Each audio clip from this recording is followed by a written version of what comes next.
Alors salut, soyez encore les bienvenus, c'est 100% tuto. Avant de commencer, d'abord je vous souhaite bon dimanche aujourd'hui. Puis bon, soyez concentrés, j'espère que tout le monde est à la maison, si on n'est pas allé à l'église ou bien on revient de l'église, tout ça. Et donc on serait bien concentré pour suivre cette vidéo aujourd'hui encore sur Premiere Pro CC 2015. Il s'agit de comment stabiliser, n'est-ce pas, votre vidéo dans Premiere Pro.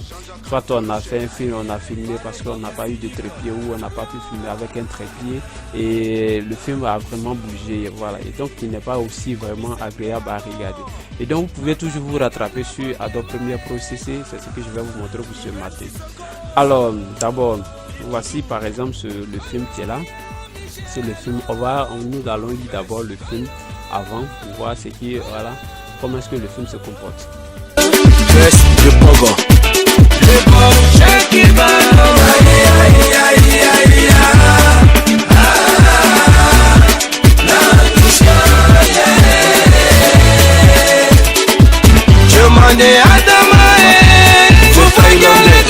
Voilà, ça bouge beaucoup, tout ça et autres, n'est pas aussi agréable à regarder. Donc ensemble nous allons stabiliser, n'est-ce pas, ce film là, de sorte à ce que ça soit bien posé, comme si la caméra était déposée sur un trépied.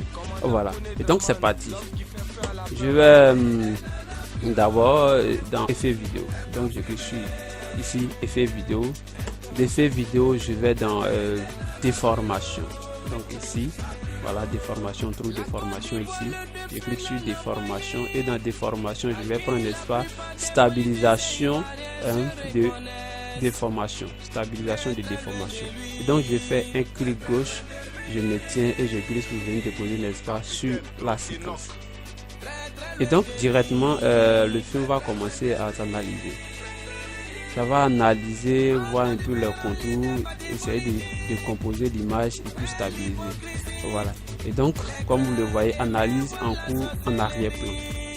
Et donc aussi, en entendant l'analyse, je vais vous montrer quelque chose ici. On va dans option d'effet.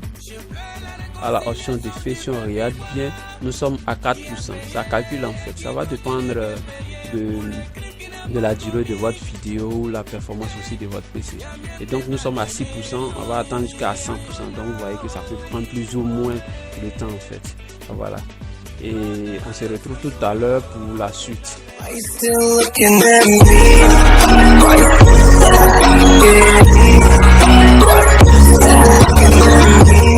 Bien, maintenant que la stabilisation est terminée, nous allons essayer de lire, n'est-ce pas, de lire le film pour voir s'il y a eu un changement.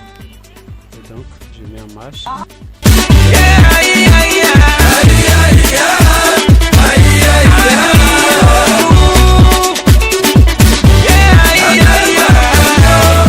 C'est différent de celui d'avant en fait. Voilà. Je mets pause et donc je vais vous montrer quelque chose ici. Échelle auto. Nous sommes à 106%. Ça veut dire quoi? Qu'on a perdu 6% en fait de notre vidéo. Voilà. Normalement, ça devait être à 100% quand on n'a rien perdu, c'est-à-dire le film est bien posé, il n'y a pas de mélangement, ça ne bouge pas et tout. Ça devait être à 100%. Mais comme la caméra bougeait et donc on a stabilisé, on voit là de 100%, on passe à 106%. Et donc il y a 6% qui sont ajoutés. Qu'est-ce que ça signifie? Ça veut dire que la vidéo a perdu un peu de, comment dirais-je, de partie en fait. Plus la caméra bouge, plus vous perdez aussi une grande quantité de votre film. Voilà. Il y a des stabilisations, vous pouvez voir, il y a 50% de pertes, tout ça. C'est à vous de voir s'il est important de stabiliser ou pas. Mais pour moi, il est important dans la mesure où la caméra n'a pas trop bougé en tant que tel, parce qu'il y a des films qui ne sont pas stabilisés. Si tu stabilises, tu perds vraiment le maximum des informations et donc ça vaut pas la peine.